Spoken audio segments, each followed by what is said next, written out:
Então, dando continuidade aos nossos estudos, a gente avança agora na seção 11.10, onde a gente vai tratar, então, o momento angular de um corpo rígido que está, então, girando em torno de um eixo fixo. Então, como a gente já fez anteriormente, a gente vai calcular o momento angular de um sistema de partículas, tá certo? Que formam, então, esse corpo rígido que está, então, girando em torno de um eixo fixo. Então, a ideia é você pegar e dividir esse corpo rígido, como usual, em muitos elementos de massa, aqui a gente está focando no elemento MI, e somar, então, todos esses elementos de forma, então, a gente considerar a contribuição de cada um deles, de maneira que a soma de todos dê, então, o momento angular total. Então, a gente vai supor um eixo fixo, que está aqui rodando com uma certa velocidade angular ômega, constante no caso, e para calcular, então, esse momento angular, a gente vai somar, como eu já disse, as componentes dos seus momentos angulares aí, de cada um dos elementos de massa. Então, o meu momento angular dessa partícula MI aqui é um LI, que é dado pelo módulo de RI, módulo de PI, vezes o ângulo entre o RI, que é esse vetor aqui, e o meu PI. Se atente aqui que nós estamos considerando o momento angular em relação a esse ponto O aqui. Bom, é fácil de notar que esse vetor RI e o vetor PI, eles são perpendiculares, tá certo? Visto que a velocidade angular aponta na direção Z. Isso implica, então, que esse RI e esse PI são vetores perpendiculares, então aqui entra o seno do ângulo entre eles, que é o seno de 90 graus. Tá certo? Então, esse aqui é o momento angular desse elemento MI. Visto, então, que o RI é perpendicular ao MI, isso dá o módulo de RI, módulo de PI, seno de 90 graus. Então, só para enfatizar, aqui o meu RI é um vetor perpendicular ao meu elemento, ao meu momento PI. Trocando o momento linear por MV, a gente tem isso aqui dado por módulo de RI, módulo de VI, que é a velocidade escalar aí desse elemento, vezes a massa, então, desse elemento aí, MI, tá certo? O vetor LI, como a gente já sabe, visto que ele é dado um produto vetorial, a definição vetorial dele é um L, que é o produto vetorial de R com P, isso implica, então, que o LI ele é perpendicular ao PI e ao RI. Então, só para enfatizar, o vetor LI é perpendicular a PI e ao vetor RI. Muito bem. A componente do momento angular, que é paralelo agora ao eixo de rotação Z, então vamos focar agora na componente paralela ao eixo Z. Como fica, então, a componente do LI paralelo ao eixo Z? Então, se a gente se atentar, presta atenção, vamos supor que esse ângulo θ fosse zero, tá certo? Se ele fosse zero, é fácil de a gente observar que minha componente P estaria aqui, tá certo? O meu vetor R seria um vetor R que estaria aqui na componente Z, ok? Estaria algo aqui vindo lá de baixo, de forma, então, que o meu LI seria um vetor aqui perpendicular aos dois, o P estaria em Y, o R estaria em Z, e o meu momento angular, então, seria um vetor aqui, ó, que apontaria na direção menos x versor, tá certo? Apontando para lá. À medida que eu vou abrindo esse ângulo aqui, então, o que acontece é que ele vai criando aqui, vai aparecendo uma componente aqui, também na direção LZ, tá certo? Então, o meu vetor agora, momento angular, é um vetor que aponta aqui, e ele tem tanto uma componente em x, quanto uma componente agora em z. A nossa ideia é estudar essa componente aqui, que é paralelo ao eixo z. Então vamos ver uma figura aí para deixar um pouco mais claro essa minha ideia aqui. Então tá aqui, ó. Esse ponto aqui em especial aqui é exatamente o ponto onde está a minha partícula MI, tá certo? Então à medida que eu fui aumentando esse ângulo aqui, ó, o que acontece é que começa a aparecer aqui no vetor LI uma certa inclinação em relação ao eixo x, tá certo? Então começa a aparecer essa inclinação. Por uma análise aqui, se aqui vale θ, note que quando θ é zero, esse ângulo aqui também é zero. À medida que você começa a aumentar ele aqui, começa a aumentar essa componente aqui. se você fizer uma análise simples, você vai analisar, vai conseguir observar que esse vetor aqui, de fato, ele é θ, tá certo? Basta olhar, aqui é θ, aqui é 90 menos θ, logo, aqui também tem que ser θ, conforme a gente enxerga aqui, tá certo? Bom, como o foco agora é a componente z, né, do momento angular, é fácil notar que o LIZ, então, olhando para essa decomposição vetorial, nada mais é do que o LI vezes, o seno de θ está relacionado com o cateto oposto, logo isso aqui é LI seno de θ, tá certo? O que pode ser escrito também como sendo o R perpendicular I VI MI. Da onde que eu tirei isso aqui? Basta você se atentar que a componente do seno de θ aqui, vamos olhar o seno de θ agora observando para esse ângulo aqui. O seno de θ é igual ao cateto oposto. O cateto oposto aqui é o meu R perpendicular I sobre a hipotenusa, que é o meu RI. O que implica, então, que o meu RI seno de θ é igual ao meu R perpendicular I. Então, eu troquei aqui, quando eu jogo o meu LI que eu tinha aqui, nessa expressão aqui, eu troco o meu RI seno de θ pelo R perpendicular I, tá certo? E aí continua o MI e o VI. Então, a gente tira que o LIZ é igual ao R perpendicular I, VI é MI. A componente Z total agora, né, que é a soma de todas as contribuições, então, dos elementos de massa, dos iésimos, né, dos I elementos de massa I, nada mais é, então, do que o meu LZzão aqui, que é igual a somatória em I dos L I Z. O que implica, então, que isso aqui é a somatória em I do R perpendicular I, VI, MI.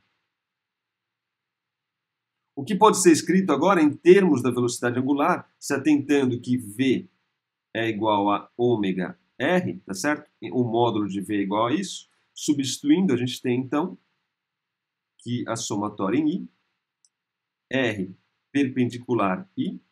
No caso aqui, o V é essa velocidade escalar aqui, o R é esse raio que é a distância do eixo Z, ou seja, é o R perpendicular I que entra aqui. Então, meu VI nada mais é do que ômega R perpendicular I vezes MI. Tá certo? Essa expressão aqui vem substituindo a velocidade angular linear pela velocidade angular, tá certo? Simplesmente se atentando que V é igual a ômega R. Ou seja, o meu LZ, então, ele pode ser escrito como sendo, então, a somatória. Vamos pôr o ômega. O ômega ele é constante, tá certo? Ele é o mesmo para todos os elementos de massa, então a gente põe ele para fora aqui. Continua a somatória em I de MI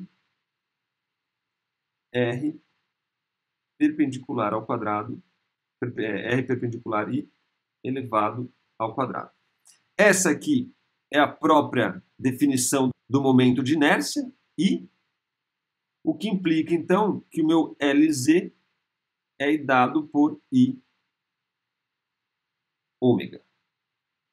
Onde o I aqui é o momento de inércia em relação ao eixo fixo Z. Ou seja, o momento angular na direção do eixo, ele é dado pelo momento de inércia vezes o ômega. Esse é o resultado, então, que a gente queria obter aqui. Vale enfatizar que a gente está considerando uma velocidade angular constante, um eixo fixo, e esse momento de inércia, no fundo, é o momento de inércia desse objeto em torno desse eixo Z fixo. Para a gente finalizar, vamos fazer um teste, para a gente poder tentar se apropriar desse conteúdo. Então, teste 6. Na figura, um disco, um anel e uma esfera maciça são postos para girar em torno de eixos centrais fixos. Então, nós temos um eixo aqui de rotação aqui, um eixo de rotação aqui, e o meu eixo de rotação aqui. Como peões, por meio de barbantes que são enrolados em torno dos objetos, que aplicam a mesma força tangencial constante aos três objetos. Os três objetos têm a mesma massa e o mesmo raio, e estão inicialmente em repouso. Ordene os objetos de acordo com o momento angular em relação ao eixo central, e B, com a velocidade angular em ordem decrescente, após os barbantes terem sido puxados por um certo intervalo de tempo t. Então, vamos lá. Bom, ele quer em relação ao momento angular, quer que calculemos o momento angular. Como a gente já viu, né, o momento angular em relação ao eixo central, no fundo é o meu LZ, que é igual a I ômega, tá certo? Muito bem. Esse momento angular aqui também a gente sabe que está relacionado com o torque, de forma que o torque é a variação do momento angular. Muito bem. O torque, se você se atentar aqui, como ele tem uma força constante, né, e o raio é o mesmo, então, necessariamente, o torque é igual, tá certo? Então, nós temos o mesmo torque aplicado tanto ao disco, quanto ao anel, quanto à esfera. Então, daqui a gente já tira. Se o torque é constante, a variação do momento angular também é constante, o que implica que o momento angular em todos os objetos é o mesmo. O momento angular é o mesmo. Mas como pode, né, então? Porque se o momento de inércia é diferente, né, então, por exemplo, esse momento de inércia do anel aqui é mr². O momento angular do disco é 1/2 de mr². O momento angular, não, o momento de inércia é mr², o momento de inércia do disco é 1/2 de mr², e o momento de inércia da esfera maciça, se você olhar lá na tabela, vale 2/5 de mr². Então, os momentos de inércia são diferentes, né? E o momento angular ainda assim é o mesmo. Então, o que acontece? Necessariamente, a velocidade angular aqui tem que ser diferente, tá certo? Mas como? Como é que pode? Bom, basta se você se atentar, vamos pensar o seguinte, só para a gente entender isso. Imagina que eu tenho aqui um objeto, tá certo? E eu tenho umas engrenagens aqui, aqui, minhas engrenagens, maravilhosas engrenagens, e eu tenho uma varinha aqui, aqui é a minha varinha, que também está toda dentada aqui, e eu vou pegar e vou aplicar uma força F nessa varinha, de forma que ela sofra aqui um certo deslocamento D, e tem uma certa força sendo aplicada aqui. Então, desloca. Esse deslocamento, devido a essas dentições aí, faz com que esse objeto, então, comece a rodar aqui. Ou seja, ela faz o mesmo papel dessa minha força aqui. Bom, o trabalho realizado aqui é o trabalho que é a minha força vezes o deslocamento. Independente de qual for esse objeto aqui, o trabalho é o mesmo, tá certo? O trabalho vai ser exatamente o mesmo.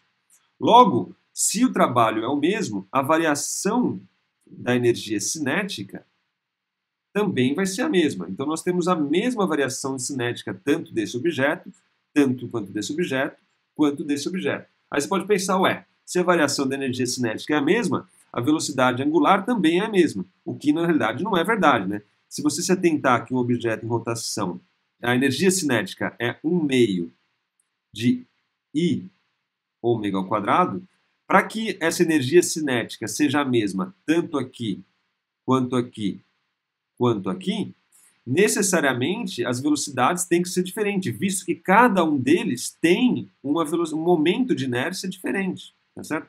Como o momento de inércia aqui, qual que é o maior momento de inércia? Esse aqui é o maior, né? Então vamos chamar de número 1. Aí depois ele é seguido por esse aqui, que é o número 2, e esse aqui, que é o número 3, o menor momento de inércia, tá certo? Ou seja, aquele que tem o maior momento de inércia vai ter a menor velocidade angular. Aquele que tem o momento de inércia intermediário vai ter velocidade angular intermediária, e aquele que tem o momento de inércia menor vai ter, então, a velocidade angular menor. Então, para finalizar, No item A, qual o momento angular ele quer saber? Então, o L é igual para todos, o momento angular é igual para todos. E no item B, em ordem decrescente, a velocidade angular. Em ordem decrescente, então, aquela que tem a maior velocidade angular é aquele que tem o menor momento de inércia. Então, a maior velocidade angular está para a esfera, seguido então do disco,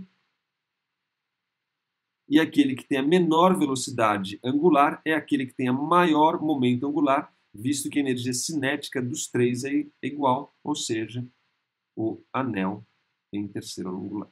Em terceiro lugar. Espero que isso tenha ajudado. Qualquer coisa, manda suas dúvidas ou perguntas aí nos comentários. Um abraço.